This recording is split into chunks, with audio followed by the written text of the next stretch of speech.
The Princess on the outside. Great horses touched thousands of lives with their exploits on the track. With 17 wins in 21 starts, including 5 Grade 1s, Princess Rooney became a fan favorite. They're moving for the stretch. She was a big, good-looking filly, a big gray filly and broad. She looked like a colt. She just impressed me so much just working her. But riding her was more impressive. She was just so nice to ride, so powerful, and you could do what you want with her. She was mainly a filly that was always close to the pace, and you just called on her when you wanted her to give you something, and she gave it to you. At the inaugural running of the Breeders' Cup in 1984, Princess Rooney went into the gate for the last time. She broke real good, and Angel Cordera, I can remember this, Angel went to the lead, so I just stalked him, and about the half-mile pole, Angel started to creep away a little bit and wanted to make my horse come after him, but I just sat on her, I just waited. And when we reached the quarter pole, Angel was really riding. And here comes Life's Magic now, and she's making her move for the lead, but they're midway around the turn. And I was just getting ready to give her a command with my hands, and when I did, she just went to 1 length in front, 2 lengths in front, and she just walked away from me. Princess Rooney, Eddie De La Jose now goes to the whip. She's in front wide. To me, she ran some great races before, but that was the greatest, I think. And they're coming to the final 16. Princess Rooney in a romp. Here's a champion. Here's the wire. Princess Rooney, an absolute runaway winner. Her 7-length margin of victory in the Breeders' Cup stood for 11 years, and she capped the year off with the Eclipse Award as Champion Older Mare. In 1991, she became the first Breeders' Cup winner elected to the Hall of Fame. Upon retirement, she was sold at the 1985 Keeneland sale to Texan George Aubin for $5.5 million. At the time, the 3rd highest price ever paid for a broodmare. A few years later, after the broodmare prospects didn't work out for this owner, Mr. Gentry, who owns Gentry Farms out of Texas, bought her for $135,000, I believe. As a broodmare, Princess Rooney did not match the success she achieved on the track, producing 7 starters from 8 foals. Her most successful was Woodman's Image, with 5 wins from 48 starts. I don't know why she aborted. I don't think anybody knows, but she did abort several of them. There was no big winners that she'd foaled.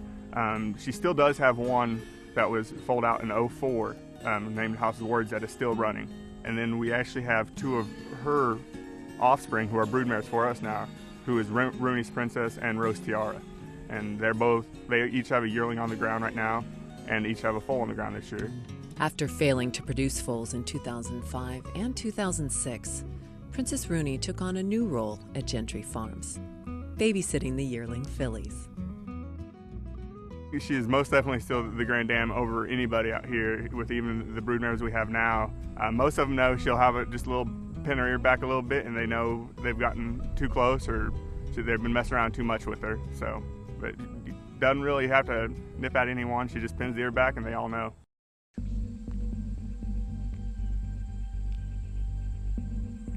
In early August of 2008, at 28 years old, Princess Rooney's health took a drastic turn for the worse.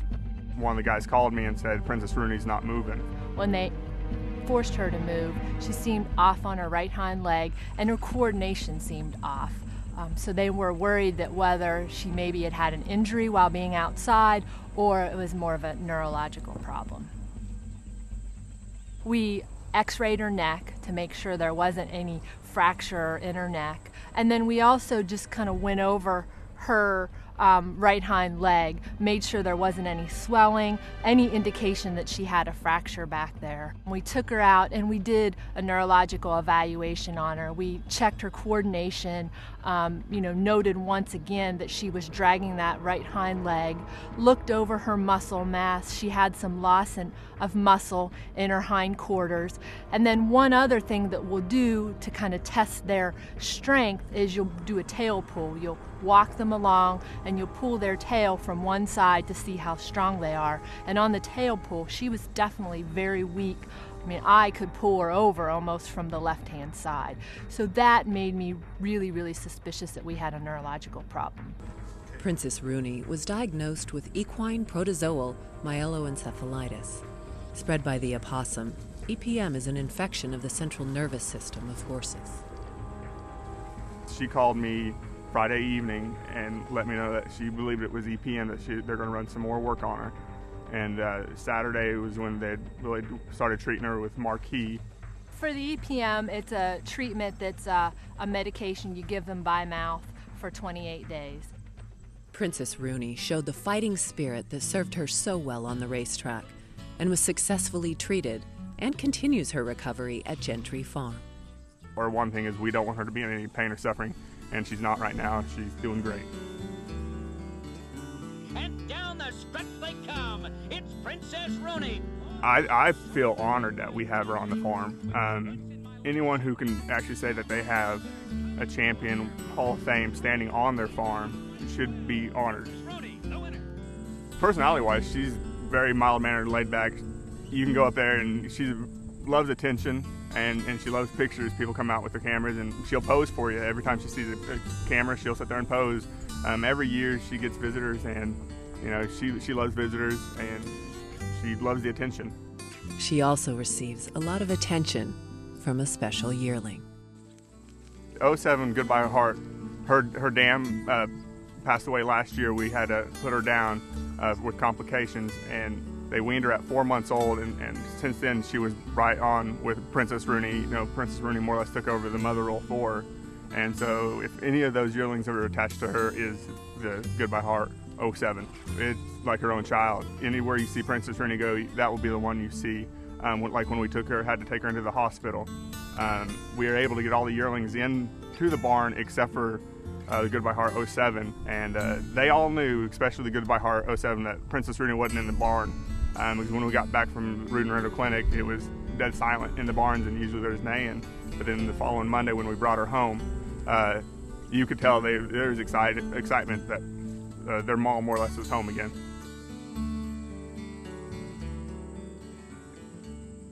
The champions, they do everything right. I was blessed to get on her back and have as much success as we did. What made her so consistent is that she was sound. There was nothing wrong with her, and she had the way of running that she was well balanced and never a bad step, and she was kind to work with. And I think that plays a big part in racehorses. And she was very intelligent, and all of that combination, you wind up with a great horse. Everything about her every day stuck in my mind. Because I love that old mare. I mean, I still do. Her disposition, her independence, and how nice she is to the younger generation. She's special. Yes, she is. I'd like them to remember what that didn't know her as well as I did, to remember what a great athlete she was. Because most of them that are as good as she was and the athlete that she was come up a little bit mean. And she's not. She's kind. She's a good mom. Yeah, you're special.